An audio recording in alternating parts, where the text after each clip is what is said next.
Excelências, senhores ministros, excelentíssimo senhor Procurador-Geral da República, com as vênias dos que se manifestaram em sentido contrário e sem prejuízo da análise individualizada das condutas imputadas a cada um dos réus, eu julgo manifesta a ausência de correspondência entre as condutas narradas na inicial e o tipo penal do artigo 2º, parágrafo 2º da Lei 12.850, o que não permite outro caminho senão o de julgar improcedente a acusação no que tange à imputação do crime de organização. Meu voto é no sentido de reafirmar a jurisprudência desta Corte adotada na questão de ordem na ação penal 937. Concluo, assim, pela incompetência absoluta do Supremo Tribunal Federal para o julgamento deste processo, na medida em que os denunciados já haviam perdido os seus cargos. E, como é sabido, em virtude da incompetência absoluta para o julgamento, impõe-se a declaração de nulidade de todos os atos decisórios praticados.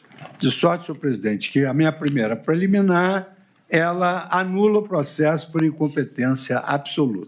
Meus amigos, o inesperado aconteceu. Fux detonou o plano de Moraes e pediu a anulação do julgamento armado contra Bolsonaro. Isso mesmo, a justiça ainda respira. E hoje, o Brasil inteiro viu surgir uma luz no fim do túnel. O voto de Fux não foi apenas uma divergência. Foi um massacre contra Moraes e seus comparsas. Ele escancarou a perseguição política, o viés ideológico, a falta de respeito ao devido processo legal e mostrou que Bolsonaro jamais deveria estar sendo julgado. Este pode ser o ponto de virada.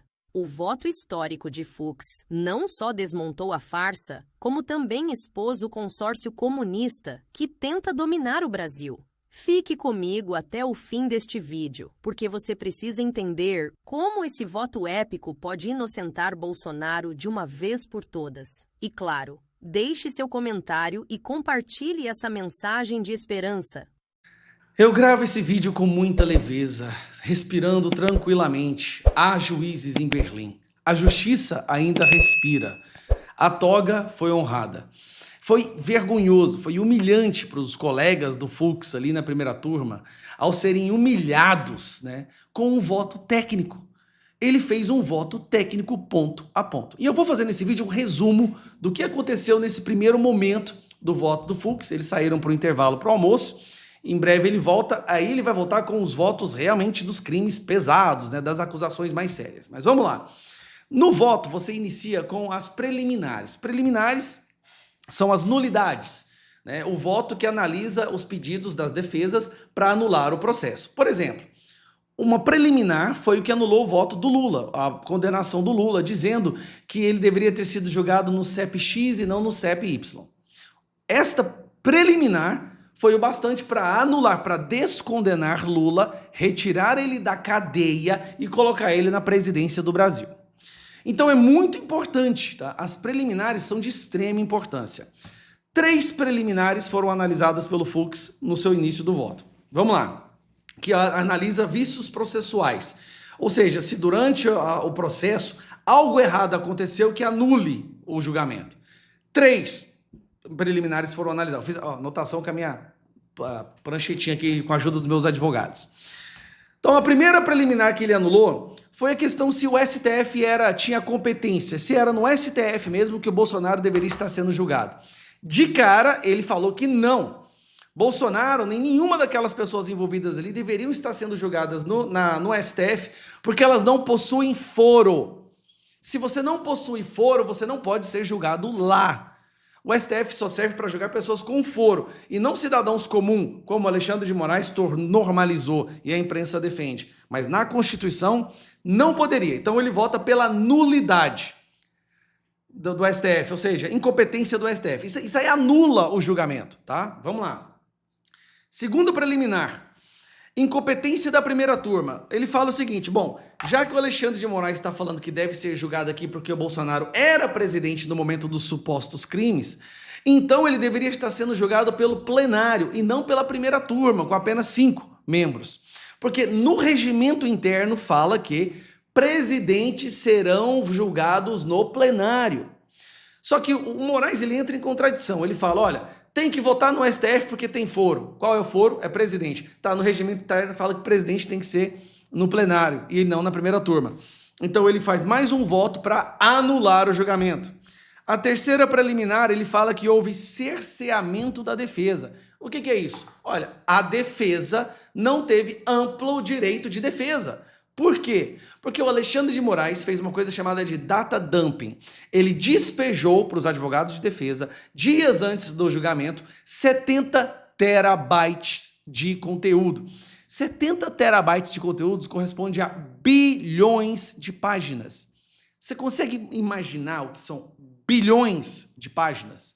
É como se você pegasse todas as páginas da maior biblioteca do mundo e colocasse um cara lá dentro e falasse, olha, prova que você é inocente, a prova está aí em algum desses livros aí, desses 100 mil livros, acha aí a sua prova.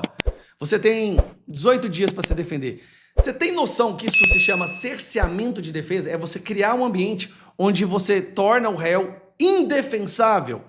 Pois ele votou nesse caso, né, por cerceamento para anular. Só para você ter uma ideia, no mensalão eles tiveram 5 anos para se defender. No caso do Bolsonaro, meses, com 200 vezes mais terabytes, né, provas, conteúdo para poder achar a sua defesa. Essas são os preliminares. O que isso quer dizer? Nesses 3 votos dele, ele derruba a tese do Moraes 3 momentos diferentes. E fala que, primeiro, não deveria ser no STF, não deveria ser na primeira turma e a defesa não teve como se defender. Isso anula qualquer julgamento. Se a Carmen Lúcia ou o Zanin concordar em uma só dessas preliminares, então automaticamente esse julgamento tem que passar para a primeira turma. Se um deles, ou a Carmen Lúcia ou o Zanin, concordarem ou votarem parecido com o Fux em uma dessas 3 preliminares, então o julgamento tem que automaticamente passar para o plenário. E no plenário nós temos o Cássio Nunes e o André Mendonça que poderiam pedir vista.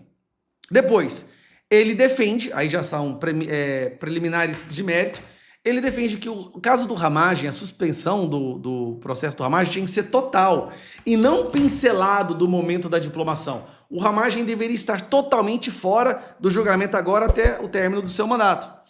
Logo na sequência, ele fala que não houve a prova em momento algum por parte da PGR. Cara, ele humilhou aquela galera de uma maneira tão educada, mas ele humilhou. Ele falou que o PGR não apresentou em momento algum prova de organização criminosa. Ele fala de forma técnica que não houve demonstração de organização, durabilidade, estabilidade e divisão de tarefas. Ou seja, não é uma organização criminosa porque ela era completamente desorganizada. Então esse crime não existe. Depois ele fala da questão de dano ao patrimônio e dano ao bem público tombado. Aí é a questão da quebradeira que teve no 8 de janeiro. Olha como é que ele foi claro nisso daqui, que a gente fala há muito tempo, né? Primeiro, não são 2 crimes, deveria ser um só, porque um sobrepõe o outro. Então o Moraes, para tentar aumentar a pena, tentou jogar 2 crimes, mas a verdade é um só. Mas ele fala algo muito mais grave. Ele diz que não tem como você responsabilizar uma pessoa por atos de terceiros, porque nenhum dos réus que estão sendo julgados ali estavam no 8 de janeiro ou quebraram alguma coisa, ou há alguma prova de que eles mandaram que algo fosse depredado ou quebrado. Ou seja, um estava na Disney, o outro também estava viajando. Como que essas pessoas poderiam ter quebrado alguma coisa se elas não estavam lá? Então, assim, é destruidor o voto do Fux. Assim, ele acabou.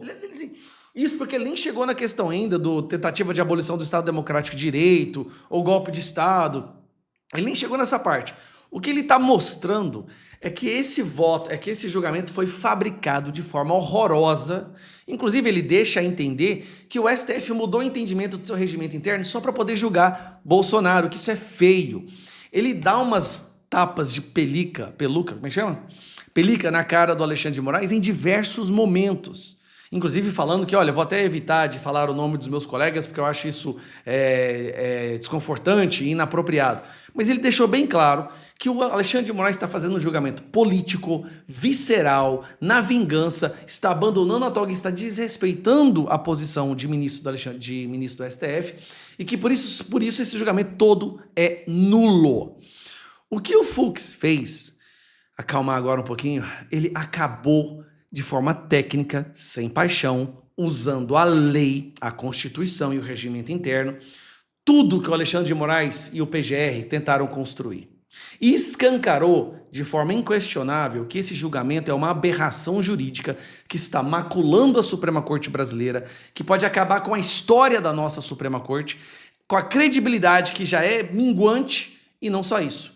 Pode acarretar, inclusive, ainda mais sanções por parte de fora do Brasil contra essas pessoas, quando o próprio Fux fala que foi violado direitos humanos nesse processo. Ele adota a tese até do Felipe Martins, do juiz natural.